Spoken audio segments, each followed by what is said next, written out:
کتاب محسن بزبان محسن کی صفحہ نمبر 120 سے آج آگے بیان ہے۔ مبارک چہروں کے ضمن میں گفتگو ہماری رواں دواں تھی، تو آج مبارک چہروں کے ضمن میں چوتھا بیان ہے۔ جیسے کہ پیچھے ذکر گزرا تھا، میں نے پیچھے ایک بیان میں عرض کیا تھا، نوادر الاصول میں حکیم ترمذی رحمۃ اللہ علیہ آپ صلی اللہ علیہ وسلم کی اس حدیث کی شرح میں، جس میں ان چہروں کا ذکر ہے جن کو دیکھ کر خدا یاد آئے، فرماتے ہیں کہ یہ وہ لوگ ہیں جن کے اندر اور باہر، ظاہر اور باطن میں اللہ کی نشانیاں موجود ہیں۔ یہ وہ لوگ ہیں جن کو دیکھ کر اللہ کی یاد ستاتی ہے۔ یہ وہ لوگ ہیں جن کے چہروں کو دیکھ کر دلوں میں خدا کی یاد پیدا ہوتی ہے۔ بہرحال آج اس ضمن میں چوتھا بیان ہے، اور اس سارے بیان کے ضمن میں مذکورہ بالا جو بھی گفتگو ہوئی، کوئی یہ نہ سمجھ بیٹھے کہ آج کے مادیت پسند، ترقی یافتہ اور پرفتن دور میں ایسے چہرے موجود نہیں۔ ہماری زندگی کی راہ گزر میں ہزاروں نورانی چہروں سے آشنائی ہوئی، جن کی آشنائی سے خدا کی شناسائی ہوئی۔ کسی نے کیا خوب کہا ہے، دو عالم سے کرتی ہے بیگانہ دل کو، عجب چیز ہے لذت آشنائی۔ پینٹ کوٹ ٹائی میں رہنے والے، کیتھیڈرل سے میٹرک اور ہیلے کالج پنجاب یونیورسٹی سے BCom کرنے والے، بندہ ناچیز، فقیر، راک مسیر، عصیم کی نگاہ جب اس ولی کامل، میرے پیر و مرشد، عالم علمی، فاضل الوزئی، عاشق غوث الورا، فنا فی المصطفیٰ، حضرت علامہ مولانا حاجی محمد یوسف علی نگینہ رحمۃ اللہ علیہ، تو بندہ ناچیز کی نگاہ جب اس ولی کامل کے چہرے اور نگاہوں سے دوچار ہوئی، تو ایسی زندگی کا آغاز ہوا جس میں حمد تھی خدا کی اور نعت فقط مصطفیٰ کی۔ انبیاء کرام، صحابہ کرام، اولیاء اعظام، ان بزرگ ہستیوں نے اپنے چہروں سے اسلام کو منوایا، جس کی سب سے بڑی مثال حضرت عبداللہ بن سلام رضی اللہ تعالیٰ عنہ، مدینہ منورہ میں یہودیوں کے سب سے بڑے عالم تھے۔ فرماتے ہیں جب حضور صلی اللہ علیہ وسلم مکہ سے ہجرت فرما کر مدینہ طیبہ تشریف لائے، تو لوگ جوک در جوک آپ صلی اللہ علیہ وسلم کی زیارت کے لیے ہر طرف سے آنے لگے۔ تو حضرت عبداللہ بن سلام فرماتے ہیں کہ اس وقت میں بھی آپ صلی اللہ علیہ وسلم کی خدمت اقدس میں حاضر ہوا۔ میری نگاہ کا آپ کے چہرے پر اور آپ کی آواز کا میرے کانوں میں پڑنا تھا کہ میرے دل کی دنیا بدل گئی اور میں مشرف با اسلام ہو گیا، کلمہ پڑھ کر مسلمان ہو گئے۔ فرماتے فقط اتنی دیر تھی کہ آپ کی آواز میرے کانوں میں پڑی اور میری نگاہ آپ کے چہرے پر، تو آپ فرماتے میرے دل کی دنیا تبدیل ہو گئی۔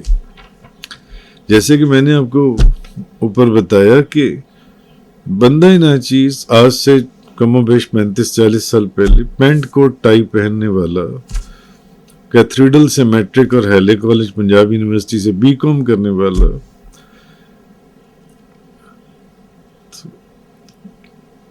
اس کی نگاہ جب بابا جی صاحب رحمۃ اللہ علیہ کے چہرے اور نگاہوں سے دوچار ہوئی تو ایسی زندگی کا آغاز ہوا کہ جس میں حمد تھی خدا کی اور نعت فقط مصطفیٰ کی صلی اللہ علیہ وسلم۔ پیر کرم شاہ صاحب ضیاء النبی میں فرماتے ہیں کہ جو کام سلطان محمود غزنوی کے حملوں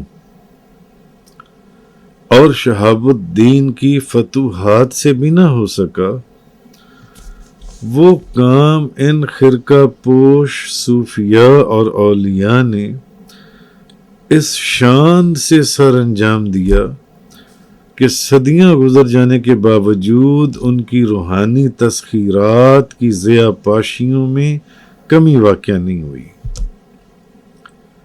لاہور، اجمیر، دلی، اورنگ آباد، گجرات، سلہٹ، چٹاگانگ، گنگو، پاک پتن شریف میں کس نے برسر اقتدار باطل کو شکست فاش دی اور اسلام کا پرچم لہرایا، اور اس طرح لہرایا کہ آج بھی لہرا رہا ہے اور قیامت تک لہراتا رہے گا انشاءاللہ۔ اب یہ ہستیاں جو ان سی ہیں، سلطان الہند خواجہ غریب نواز معین الدین چشتی اجمیری، خواجہ نظام الدین اولیاء، بابا فرید الدین گنج شکر، امام ربانی مجدد الفسانی شیخ احمد سرہندی، یہ ہستیاں کیا اپنے ساتھ لشکر جرار یا دولت کی انبار لائیں تھیں، یا پھر فن مناظرہ میں مہارت کا ان کو کوئی دعویٰ تھا؟ وہ لکھتے ہیں کہ ان کی صداقت کی دلیل بس ان کے نورانی چہرے تھے۔ ان کی صداقت کی دلیل محض صرف ان کے نورانی چہرے تھے جو مہر درخشاں کو شرمسار کر رہے تھے۔ لہذا جو ان کو یا ان کی زندگی کو دیکھتا دامن اسلام سے وابستہ ہو جاتا۔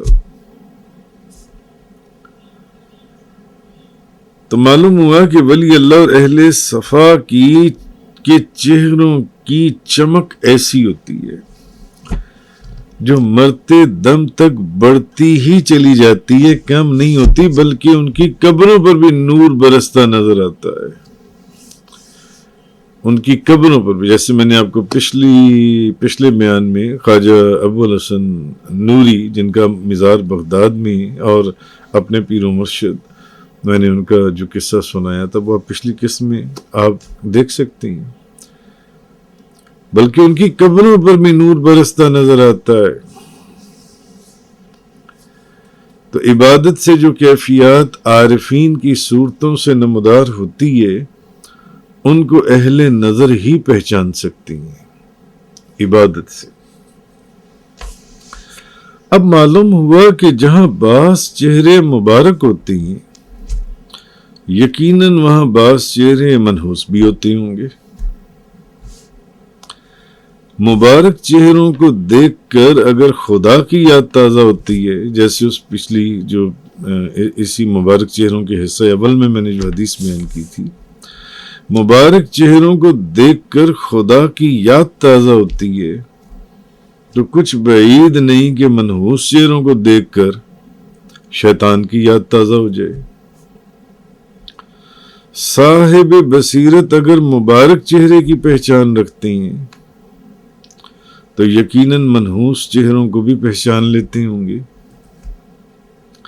بلکہ اکثر آپ نے دیکھا ہوگا عوام الناس بھی اس حقیقت کو پہلی ہی نظر میں پا لیتی ہیں۔ آپ نے اکثر دیکھا ہوگا کہ کوئی سامنے سے گزرا تو دل نے فوراً کہا، دل کے اندر سے ایک آواز آتی ہے، کیسا پیارا چہرہ تھا، یہ تو پری چہرہ تھا، کس قدر نورانی اور مبارک چہرہ تھا۔ اور بعض اوقات جب کوئی سامنے سے گزرا تو دل کے اندر سے ایک آواز آتی ہے دل کے اندر سے، توبہ توبہ، کیسا منحوس یا مکروہ چہرہ تھا، یہ تو شیطان چہرہ تھا۔ حالانکہ وہ انسان تھا، شیطان نہیں، جس کو دیکھ کر شیطان یاد آ گیا، اور جس کو دیکھ کر خدا یاد آیا وہ بھی انسان ہی تھا، رحمان نہیں۔ سوچنے کی بات ہے کہ یہ سب کچھ کیا ہے؟ کسی کو دیکھ کر خدا یاد آئے تو کسی کو دیکھ کر شیطان۔ اصل میں بعض لوگوں کے چہرے اپنے اعمال اور چال چلن کا آئینہ ہوتی ہیں۔ شراب، رشوت، بدگماشی اور بدکاری کے گناہ ان کے چہروں سے صاف عیاں ہوتی ہیں۔ ان کے منہ پر نحوست، معصیت اور کراہت صاف ٹپکتی دکھائی دیتی ہے۔ جو لوگ گناہ کبیرہ کے مرتکب رہتے ہیں اور توبہ بھی نہیں کرتے، ان کی شکلوں پر بدحواسی، ظلمت اور راندہ درگاہ ہونے کے آثار دکھائی دیتے ہیں، خواہ وہ خوش شکل ہی کیوں نہ ہو تب بھی۔ لوگوں کی بدکاریاں بزرگوں کی نگاہوں سے پوشیدہ نہیں۔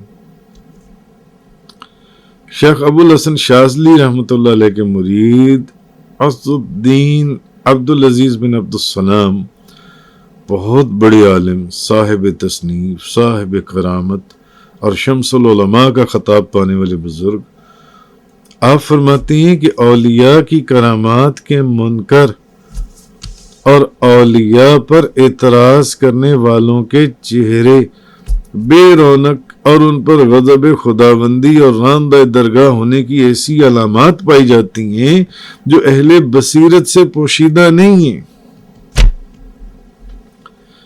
یہ مثال بھی میں نے اولیاء اللہ کے منکر، اولیاء اللہ کی کرامات کے منکر، اب وہ اپنی کتاب میں فرما رہی ہیں کہ یہ تو جو ہیں اولیاء اللہ کے پر اعتراض کرنے والوں کے چہرے بے رونق ہوتے ہیں اور ان کے چہروں پر اللہ کے غضب اور راندہ درگاہ ہونے کی علامات پائی جاتی ہیں۔ یعنی کہنے کا مقصد یہ ہے کہ بعض چہرے مبارک ہوتے ہیں جن کو دیکھ کر خدا یاد آتا ہے، اور بعض چہرے منحوس ہوتے ہیں جن کو دیکھ کر شیطان یاد آ جاتا ہے۔ اللہ تبارک و تعالیٰ نے بھی روشن اور تاریک چہروں کا ذکر فرمایا ہے۔ سورہ آل عمران آیت نمبر 106 107، یوم تبیض وجوہ وتسود وجوہ، جس دن کچھ منہ روشن ہوں گے اور کچھ منہ کالے۔ فَأَمَّا الَّذِينَ اسْوَدَّتْ وَجُوهُهُمْ، تو وہ جن کے منہ کالے ہوئے، کیا تم ایمان لا کر کافر ہوئے؟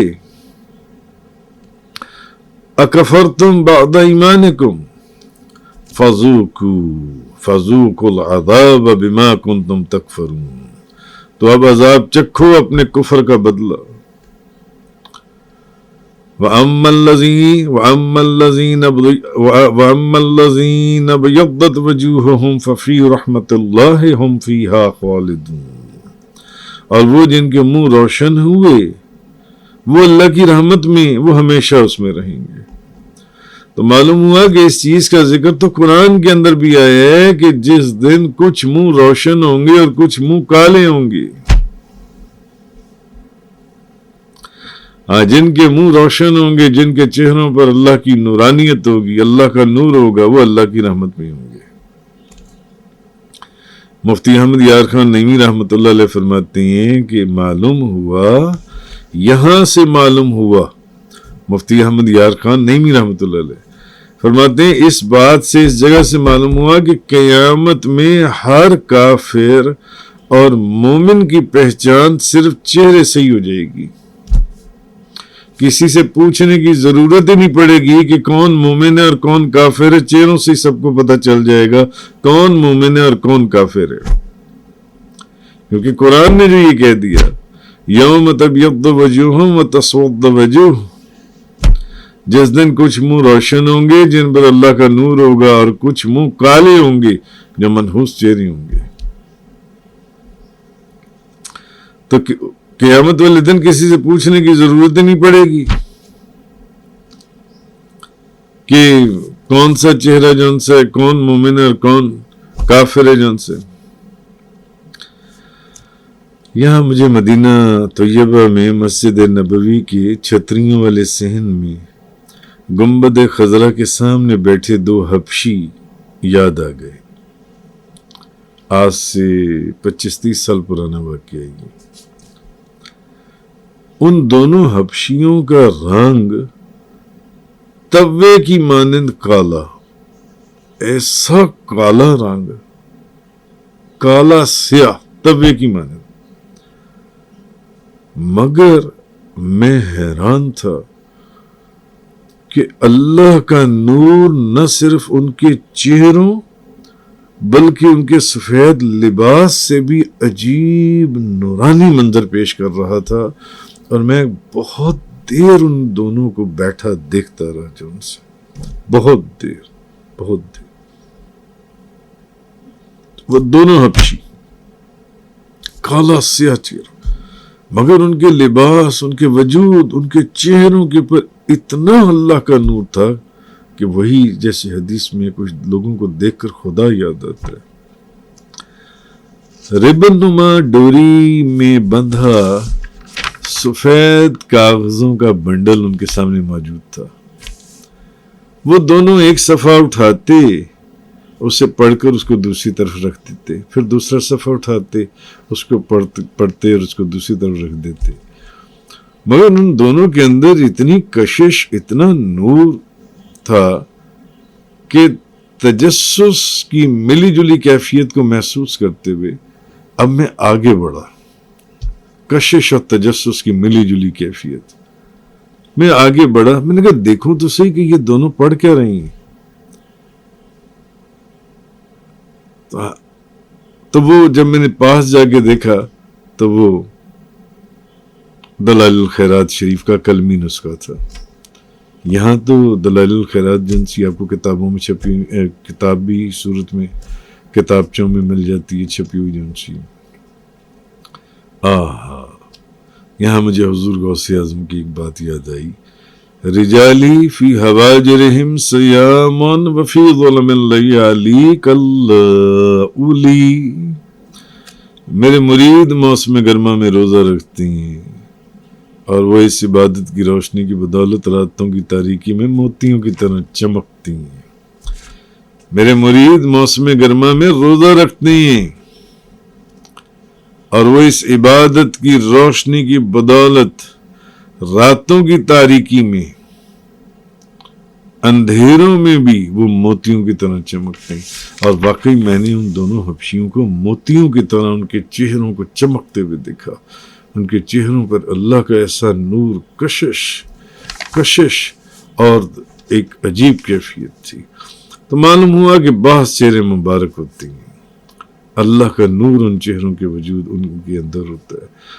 ان اولیاء اور انبیاء صدقہ نبی کریم صلی اللہ علیہ وسلم کا، جیسے کہ حضرت عبداللہ بن سلام فرماتے ہیں کہ جیسے ہی میری نگاہ حضور کے چہرے انور، میرے دل کی کیفیت بدل گئی۔ یہی کیفیت اللہ نے اولیاء اللہ کو بھی عطا فرمائی ہے، صدقہ نبی کریم صلی اللہ علیہ وسلم کا۔ جزاک اللہ۔